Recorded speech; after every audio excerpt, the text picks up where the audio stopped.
Hi, ఈరోజు ఎండు కూర ఎలా తయారు చేసుకోవాలో మీకు చూపిస్తా.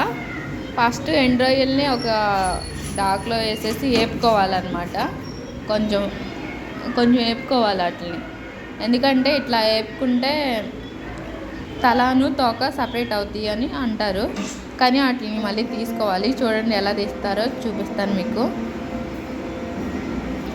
ఇట్లా కొంచెం చల్లారిన తర్వాత ఇదిగోండి, ఇవి తోకల తల అనమాట. సపరేట్ చేసినాయి, ఇదిగోండి సపరేట్ చేసిన గిన్నెలో అట్లా నీట్గా తీసుకోవాలి. ఈ గిన్నెలో ఇంకా చాలా ఉన్నాయి, అది మొత్తం ఇంకా మీకు ఇప్పుడు చూపించలేను నేను. ఎలా చూసారు కదా, అలా చేసుకోవాలి. ఇప్పుడు రొయ్యల కూర ఎలా ప్రిపేర్ చేసుకోవాలో చూద్దాం. ఒక పెనం పెట్టేసి దాంట్లో ఆయిల్ వేసుకోవాలి. మూకిడి పెట్టి ఆయిల్ వేసుకోవాలి. దాంట్లో ఆయిల్ వేసుకున్న తర్వాత తగినంత ఆయిల్ వేసుకోవాలి. తర్వాత ఫస్ట్ మనం శుభ్రం చేసుకున్న రొయ్యలు వేసుకోవాలన్నమాట. ఆ రొయ్యల్ని వేపుకోవాలి. మరీ ఎక్కువ ఫ్రైలా అవసరం లేదు, కొంచెం వేపుకున్న తర్వాత స్లోగా అనమాట మీడియం ఫ్లేమ్లో ఫ్రై చేసుకోవాలి. దాన్ని ఫ్రై చేసుకున్న తర్వాత మనం ఒక గిన్నెలోకి తీసేసుకోవాలి. వాటిని ఫ్రై చేసిన తర్వాత చూసారా, గిన్నెలో తీసేసుకోవాలి నిదానంగా. ఎక్కువ వేపకూడదు. అలా వేపేసిన వాటిని గిన్నెలో తీసేసుకొని తర్వాత మనం కట్ చేసి పెట్టుకున్న ఆనియన్స్ అను పచ్చిమిర్చి వేసుకోవాలి. ఈ కట్ చేసిన తర్వాత నేను చూపించలేదు మీకు. ఆనియన్స్ పచ్చిమిర్చి అనమాట. వేపిన తీసేసాం కదా మన రొయ్యలు, ఆ పెనంలోనే వేసుకోవాలి. వేసుకున్న తర్వాత వీటిని కూడా వేపుకోవాలన్నమాట. ఎండు రొయ్యలు అంటే చాలా మందికి ఇష్టం ఉండదు అనమాట. నాకైతే చాలా చాలా చాలా ఇష్టం. చీ అనుకుంటున్నారు కదా, అయినా పర్లేదు, నాకైతే చాలా ఇష్టం ఎండు రొయ్యలు అంటే.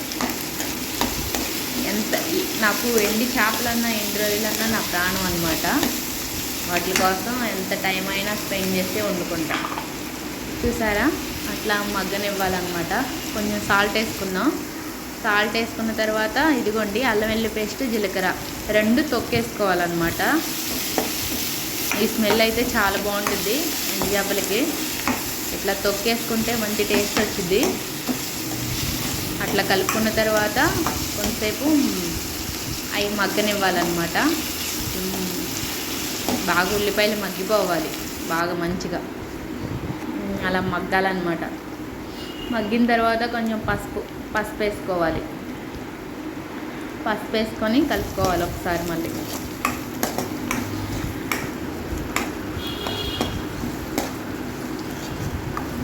చూసారా, పసుపు వేసి కలుపుకున్న తర్వాత కొంచెం మగ్గేలాగా మూత పెట్టేసుకున్నాం. చూసారా, మగ్గిపోయింది. చూసారా, బాగా మగ్గిపోయింది కదా.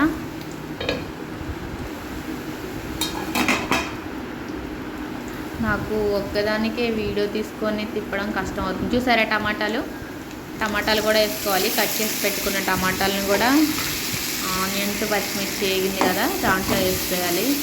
వేసేసి దాన్ని కూడా తిప్పుకోవాలి. మళ్ళీ టమాటాలు వేసిన తర్వాత కాసేపు మగ్గడానికి మళ్ళీ మూత పెట్టుకొని మనం కాసేపు ఉంచుకోవాలి.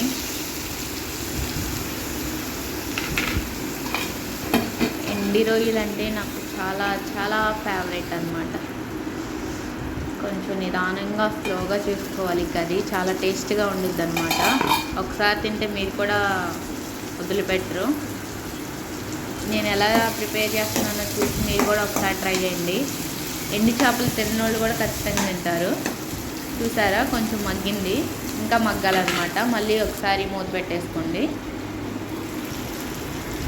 చూసారా, టమాటాలు మగ్గినాయి. మనం కొంచెం గ్రేవీ టైప్లో రావాలంటే కొన్ని వాటర్ పోసుకోవచ్చు.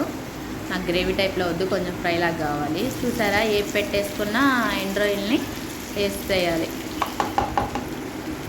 ఆ ఎండు రొయ్యలు కూడా వేసుకొని కొంచెం తిప్పుకొని మళ్ళీ కాసేపు ఒక 5 మినిట్స్ మూత పెట్టేసుకుంటే కొంచెం రెండు కలిసి కొంచెం మగ్గిద్ది. 5 మినిట్స్ కొంచెం మూత పెట్టేసుకోవాలి.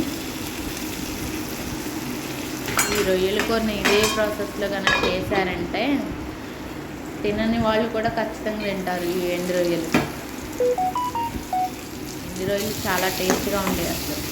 అది టేస్ట్ తెలియని వాళ్ళకి ఇక వేస్ట్ అనమాట. చూసారా, కారం సరిపడా వేసుకోవాలి. నేను మిర్చి వేసుకున్నా, కారం కూడా వేసుకున్నా, ఎందుకంటే కొంచెం స్పైసీగానే ఉండాలన్నమాట. మేమైతే కొంచెం స్పైసీగా తింటాం. మీకు కూడా కావాలితే వేసుకోండి, మీ ఇష్టం అనమాట అది. ఇప్పుడు కారం వేసిన తర్వాత మీరు గ్రేవీ టైప్లో కావాలంటే కొన్ని వాటర్ పోసుకోవచ్చు, కానీ నాకు కొంచెం ఫ్రై టైప్లో అట్లా ఉండాలన్నమాట. చూసారా ఎట్లా ఉందో, అట్లాగే ఇష్టం నాకు. ఒకసారి మీకు కావాలంటే అలా కూడా ట్రై చేయొచ్చు. టమాటాలు కూడా మగ్గిపోయినాయి కొంచెం బాగానే. చూసారా, కూర అయితే ఆల్మోస్ట్ రెడీ అయిపోయినట్లే. మళ్ళీ మొత్తం తిప్పేసుకొని, కారం వేసుకున్నాం కదా, మొత్తం తిప్పేసుకొని కొంచెం పొడి మసాలా కూడా ఫైనల్గా వేసేసుకోవాలన్నమాట. అసలు అల్లం వెల్లిపాయ పేస్ట్ జీలకర్ర వేసాం కాబట్టి అదే అసలు మంచి స్మెల్ వచ్చింది. మన ఇష్టం, పొడి మసాలా వేసుకున్నా లేకపోయినా. ధనియాల పొడి వేసాను నేను, అది మన ఆప్షన్ అనమాట. కర్రీ అయితే అదిగోండి తయారైపోయింది. మీకు ఈ కర్రీ నచ్చినట్లయితే please subscribe my channel, like and share. Thank you.